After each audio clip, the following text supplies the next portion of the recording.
ଭରସା ଭଗବାନଙ୍କ ଉପରେ ଥାଏ ତ ଯାହା ଲେଖା ଅଛି ଭାଗ୍ୟରେ ତାହା ହିଁ ମିଳିଥାଏ। କିନ୍ତୁ ଆତ୍ମବିଶ୍ୱାସ ଯଦି ନିଜ ଉପରେ ଥାଏ ଭଗବାନ ତାହା ହିଁ ଦେଇଥାନ୍ତି ଯାହା ଆପଣଙ୍କ ମନ ଚାହିଁଥାଏ। ଗୋଟିଏ ଗାଁରେ ଜଣେ କୃଷକ ରହୁଥାନ୍ତି। ସେ କିଛି ଗଛର ଚାରା ରୋପଣ କରିଥାନ୍ତି। ସେଥିରୁ କିଛି ଚାରା ଗୋଟିଏ ବୋତଲରେ ଲଗାନ୍ତି ଆଉ ବାକି ଚାରାକୁ ସେ ବାଡ଼ିରେ ଲଗାନ୍ତି। ବାଡ଼ିରେ ଲାଗିଥିବା ଗଛ ବଡ଼ ହେବାକୁ ଲାଗେ, କିନ୍ତୁ ବୋତଲରେ ଲାଗିଥିବା ଗଛ ବଢ଼ିପାରେ ନାହିଁ।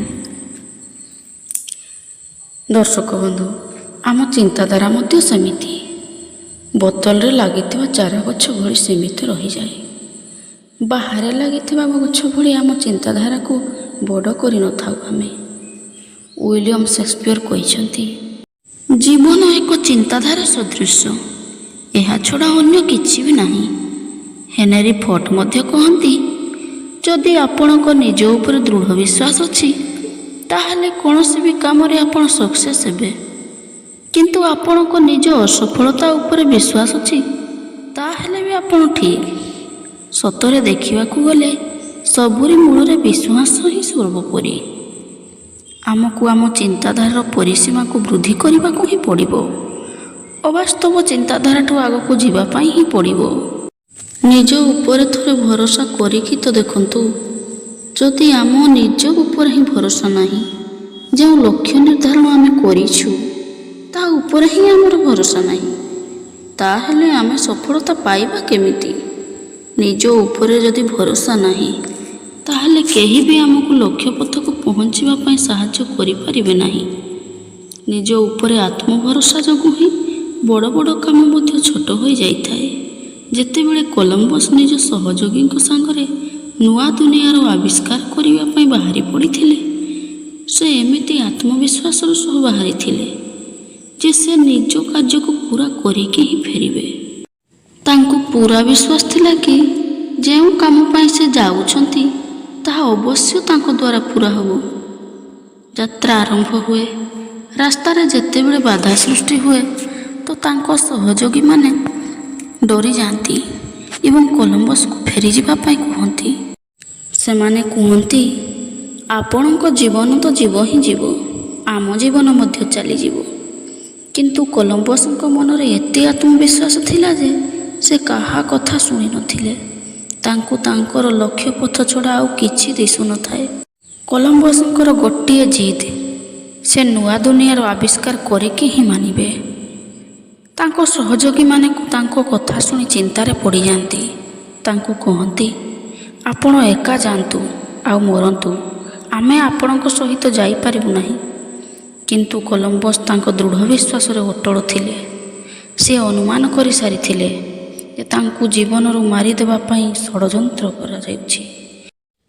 କିନ୍ତୁ କଲମ୍ବସ୍ଙ୍କ ମନରେ ଏକ ବିଶ୍ୱାସର ଘର ତିଆରି ହୋଇଯାଇଥିଲା ଯେ ଦିନେ ନା ଦିନେ ସେ ନୂଆ ଦୁନିଆର ଆବିଷ୍କାର କରିକି ହିଁ ମାନିବେ।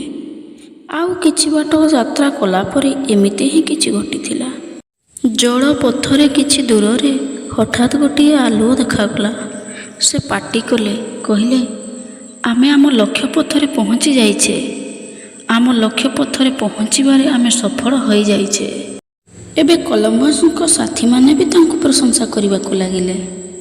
ଏଡ଼ିସନ୍ଙ୍କ ନାଁ ତ ଆପଣ ଶୁଣିଥିବେ, ଯିଏକି ଇଲେକ୍ଟ୍ରିକ୍ ବଲ୍ବର ଆବିଷ୍କାର କରିଥିଲେ। ଥରେ ଚିନ୍ତା କରିକି ଦେଖନ୍ତୁ ତ, ତାଙ୍କ ନିଜ ଉପରେ ତାଙ୍କର କେତେ ଭରସା ଥିବ ଯେ ସେ ବଲ୍ବକୁ ତିଆରି କରିବା ପାଇଁ 10,000 ଥର ଅସଫଳ ହୋଇଥିଲେ। କିନ୍ତୁ ତାଙ୍କ ଉପରେ କେତେ ଭରସା ଥିଲା। ସେ 10,000 ଥର ଅସଫଳ ହେଲା ପରେ 10,001 ବେଳକୁ ସଫଳତା ପାଇଥିଲେ। ଗୋଟେ କଥା ଚିନ୍ତା କରନ୍ତୁ, ଆମେ ଯଦି ଏମିତି ପୁରା 100 ପର୍ଯ୍ୟନ୍ତ ଗଣିବା ତ 100 ଥର ଗଣି ଗଣି ଆମେ ଥକି ପଡ଼ିବା, ନିରାଶ ହୋଇପଡ଼ିବା। କିନ୍ତୁ ଏଡ଼ିସନ୍ 10,000 ଥର ଏହି ଅସଫଳତା ମଧ୍ୟ ଦେଇ ଗତି କରୁଥିଲେ। ଏମିତି କେଉଁ ଶକ୍ତି ତାଙ୍କ ପାଖରେ ଥିଲା ଯେ 10,000 ଥର ଅସଫଳ ହେଲା ପରେ ମଧ୍ୟ ସେ ବାରମ୍ବାର ପ୍ରୟାସ କରୁଥିଲେ। ତାଙ୍କ ମଧ୍ୟରେ ଏମିତି କ'ଣ ଉର୍ଜା ଆସୁଥିଲା ଯେ ସେ ତାଙ୍କୁ ବାରମ୍ବାର ପ୍ରୟାସ କରିବାରେ ସାହାଯ୍ୟ କରୁଥିଲା। ଏମିତି ବାରମ୍ବାର ଅସଫଳ ହେବା ପରେ ମଧ୍ୟ ତାଙ୍କ ଉପରେ ଥିବା ଦୃଢ଼ ବିଶ୍ୱାସ ହିଁ ସଫଳତା ଦେଲା।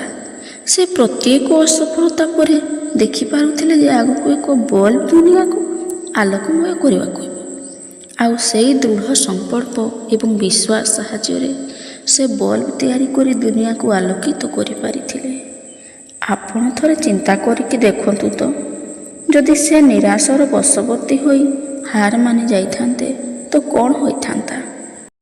ଏ ଦୁନିଆ ଏମିତି ଅନେକ ଉଦାହରଣରେ ଭରି ରହିଛି ଦର୍ଶକ ବନ୍ଧୁ। କଠିନରୁ କଠିନ ସମସ୍ୟା ତାଙ୍କୁ ସାମ୍ନା କରିବାକୁ ପଡ଼ିଛି, କିନ୍ତୁ ହିମାଳୟ ପର୍ବତ ଛିଡ଼ା ହେଲା ଭଳି ତାଙ୍କ ବିଶ୍ୱାସରେ ଅଟଳ ରହିଛନ୍ତି ସେମାନେ। ଶେଷରେ ଆମେ ନିଜକୁ ପ୍ରଶ୍ନ କରିବା, ଆମେ ନିଜଠୁ କ'ଣ ଚାହୁଁ? ଆମେ ଯାହା ଚାହିଁଥାଉ ସେ ବିଷୟରେ ଆମ ମନ କ'ଣ କହେ? ଯଦି ଆମ ମନରେ ସେ ବିଶ୍ୱାସ ଅଛି ଯେ ଆମ ଆଶାକୁ ପୂରା କରିପାରିବା, ତ ଏହା ହିଁ ଆତ୍ମବିଶ୍ୱାସ କହିଥାଏ। ତେଣୁ ଆପଣ ଆତ୍ମବିଶ୍ୱାସକୁ ଜାରି ରଖନ୍ତୁ, ଏଥିରୁ ନିବୃତ୍ତ ହୁଅନ୍ତୁ ନାହିଁ। ଦେଖିବେ ଆପଣଙ୍କ ସଫଳତା ଦିନେ ନା ଦିନେ ଆପଣଙ୍କ ପାଦ ତଳେ ରହିବ। ଜିତ୍ ଆପଣଙ୍କର ହିଁ ହେବ। ଦର୍ଶକ ବନ୍ଧୁ, ଭିଡ଼ିଓଟି ଆପଣମାନଙ୍କୁ କେମିତି ଲାଗିଲା କମେଣ୍ଟ ମାଧ୍ୟମରେ ନିଶ୍ଚୟ ଜଣାଇବେ। ଲାଇକ୍ ସେୟାର କରିବେ ଆଉ ଆମ ଚ୍ୟାନେଲକୁ ସବସ୍କ୍ରାଇବ୍ କରିଦେବେ। ପୁଣି ଆସିବି ଆଉ ଏକ ନୂଆ ଭିଡ଼ିଓକୁ ନେଇ। ରହୁଛି, ଧନ୍ୟବାଦ।